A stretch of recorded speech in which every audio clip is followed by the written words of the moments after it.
Kisah seorang lelaki buta yang diantar iblis pergi ke masjid. Dialah Abdullah bin Umar bin Syuraih. Karena ia buta sejak lahir, orang-orang memanggilnya Abdullah bin Ummi Maktum. Ia tergolong sebagai pemeluk Islam golongan pertama. Abdullah turut menanggung siksaan dan penganiayaan dari kaum Quraisy. Namun, kekuatan imannya serta kecintaannya kepada Allah dan Rasul-Nya lebih agung sehingga ia tidak pernah menyerah sekalipun siksaan kaum Quraisy kepadanya begitu sadis. Di balik kebutaannya, Abdullah tetap rajin memanfaatkan waktunya untuk menimba ilmu tentang Islam. Bahkan sekalipun ia buta, ia tidak pernah meninggalkan sholat berjamaah di masjid. Hingga tiba pada suatu waktu, Abdullah datang menemui Rasulullah Shallallahu Alaihi Wasallam. Ingin meminta izin pada beliau untuk tidak menghadiri jamaah sholat subuh lantaran tidak ada yang menuntunnya ke masjid. "Wahai Rasulullah, bolehkah aku meminta keringanan untuk tidak mengikuti jamaah sholat subuh?" tanyanya. "Apakah engkau mendengar azan?" tanya Rasulullah balik. "Ya." "Jika begitu, tidak ada alasan bagimu untuk meninggalkan sholat jamaah." Abdullah tidak berkomentar apapun.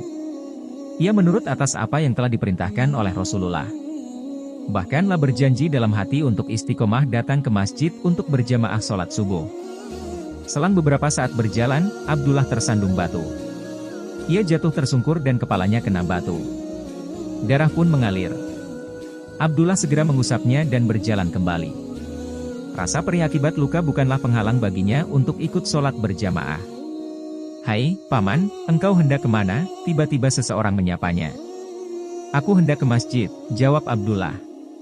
"Maukah engkau aku antar, Paman?"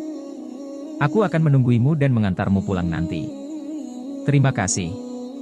Engkau baik sekali," jawab Abdullah senang. Ia bersyukur karena Allah mengirimkan penolong baginya. Ternyata, bukan hari itu saja orang itu menolong Abdullah. Setiap hari ia selalu datang untuk menuntun Abdullah menuju masjid.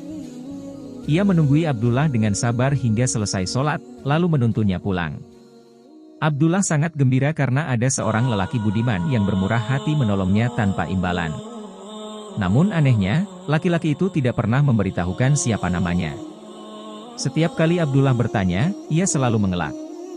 Hingga pada suatu hari, Abdullah benar-benar ingin tahu siapakah laki-laki baik hati yang telah menolongnya. "Siapakah namamu, wahai Fulan?" tanya Abdullah. "Paman tidak perlu tahu namaku," jawabnya. "Jika begitu, jangan menolongku lagi. Aku tidak mau ditolong oleh orang yang tidak aku ketahui namanya," kata Abdullah. Mendengar jawaban Abdullah, orang itu tampak bingung. Ingin menuntun Abdullah setiap hari. "Baiklah, aku katakan siapa aku. Sebenarnya aku adalah iblis," sahut lelaki itu. "Untuk apa engkau menolongku? Bukankah pekerjaanmu adalah menghalangi kebaikan?" tanya Abdullah. "Masih ingatkah engkau saat pergi ke masjid lalu engkau tersandung batu dan berdarah?" tanya iblis. "Ya, aku masih ingat," jawab Abdullah. "Aku mendengar malaikat mengatakan bahwa separuh dosamu telah diampuni karenanya. Aku tidak mau engkau terjatuh lagi hingga habislah dosamu diampuni semuanya." Abdullah terkejut. Rupanya lelaki budiman yang menolongnya adalah iblis yang tak rela dosa-dosanya diampuni semuanya. Itulah iblis, tidak pernah senang hamba Allah mendapatkan ampunannya.